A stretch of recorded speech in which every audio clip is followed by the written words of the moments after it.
हाय मित्रों, केम छो बधाय मजामां? I hope तमे बधा मजामां हशो।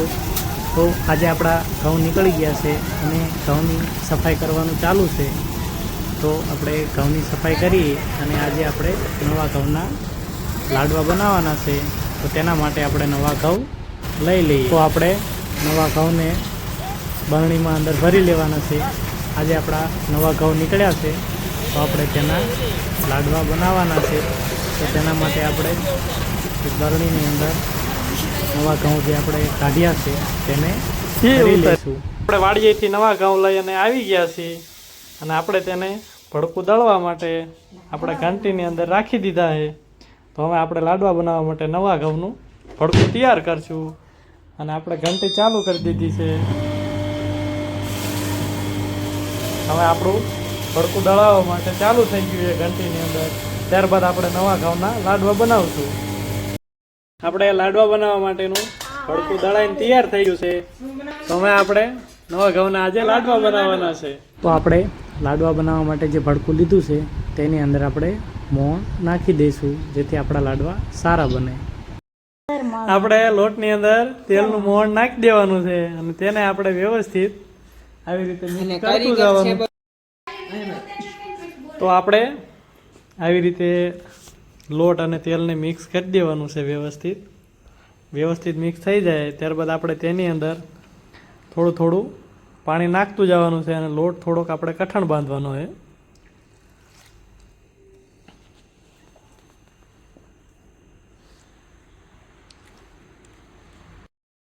તો આપણે થોડોક લોટ બંધાઈને તૈયાર થઈ ગયો છે। તો આપણે થોડો થોડો લોટ બાંધતું જવાનું છે। આવી રીતે તેનું બનાવતું જવાનું છે। આને મુઠિયા કહેવાય। આવી રીતે બનાવવાના પછી આને આપણે તેલની અંદર તળી નાખવાના છે। તો આપણે આવી રીતે મુઠિયા બનાવવાનું ચાલુ છે અને થોડો થોડો લોટ પણ આ ભેગો ભેગો બંધાતો જાય છે અને આપણે મુઠિયા પણ બનતા જાય છે।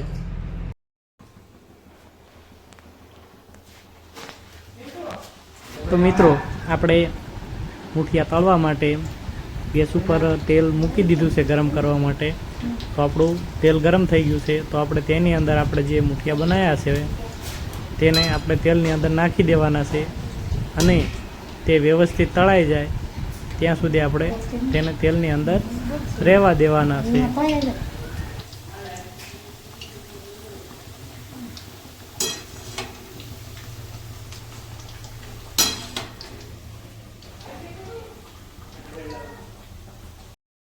આપણે તેલ ફૂલ ગરમ થઈ ગયું છે તેની અંદર આપણે મુઠિયા નાખી દીધા છે।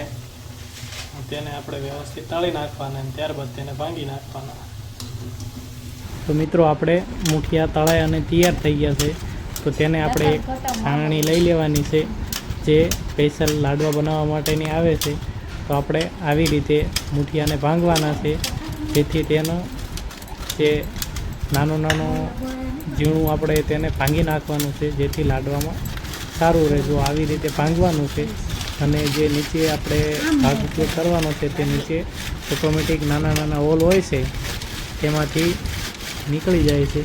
તો આપણે આવી રીતે મુઠિયાને આપણે એક છાણો લઈ લેવાનો છે અને તેની અંદર આપણે વ્યવસ્થિત આવી રીતે ભાંગવાના છે। તો આપણે ઘણું બધું જે ભડકાનું મુઠિયા બનાવ્યા હતા તેને ભાંગીને આપણે બની ગયું છે।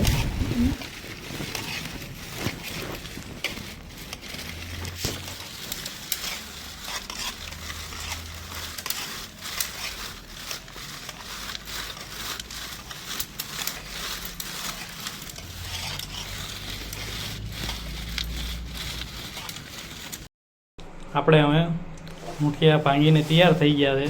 હવે તેને આપણે તેના માટે ગોળ ભાંગી અને તૈયાર કર્યો છે તેને આપણે ગરમ કરવાનો છે અને એક બાજુ આપણે કાજુ કટિંગનું ચાલુ છે। કાજુ બદામ આપણે જે લાડવા બનાવી તેની આપણે નાખવાના છે। આપણે ગોળ ભાંગીને તૈયાર થઈ ગયો છે અને એક બાજુ ચૂલા ઉપર ઘી ગરમ મૂકી દીધું છે। જામી ગયો સર લઈને થીજી ગયું છે ઠારવા માટે। ત્યારબાદ તે ગોળને આપણે સોરી ઘીને ગોળની અંદર નાખી દેવાનું.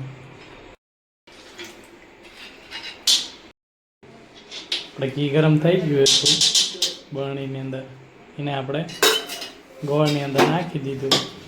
ત્યારબાદ આપણે તેને ગેસના ચૂલા ઉપર ચડાવી અને ગરમ થવા રાખી દેવાનું છે. આવી રીતે હલાવતું રહેવાનું છે ગોળ અને ઘીને, જેથી નીચે ચોંટી ન જાય અને ગોળ પાકે નહીં ત્યાં સુધી તેને આપણે ગેસ ઉપર ગરમ થવા દેવાનું છે અને ધીમે ધીમે હલાવતું રહેવાનું છે. આવી રીતે ગોળને હલાવતું રહેવાનું છે અને થોડીક મીઠી સ્મેલ આવવા મળે ત્યારબાદ તેને ઉતારવાનું છે. ગોળ ને ઘી વ્યવસ્થિત મિક્સ થઈ જાય ત્યાં સુધી આપણે એને આવી રીતે હલાવતું રહેવાનું છે.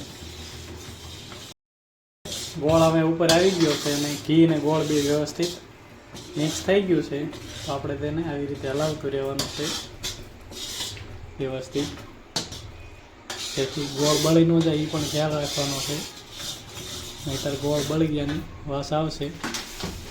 આપણે તૈયાર થઈ ગયું છે, તો તેની અંદરથી આપણે હવે જે મૂઠિયા બનાવી અને ભડકાનું જે આપણે બનાવ્યું હતું ઝીણો ભૂકો, તેને આપણે તેની અંદર વ્યવસ્થિત નાખી અને ત્યારબાદ તેને હલાવવાનું છે.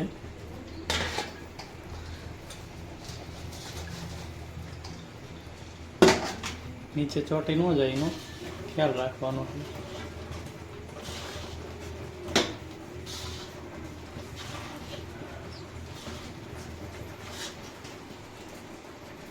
આવી રીતે હલાવતું રહેવાનું છે.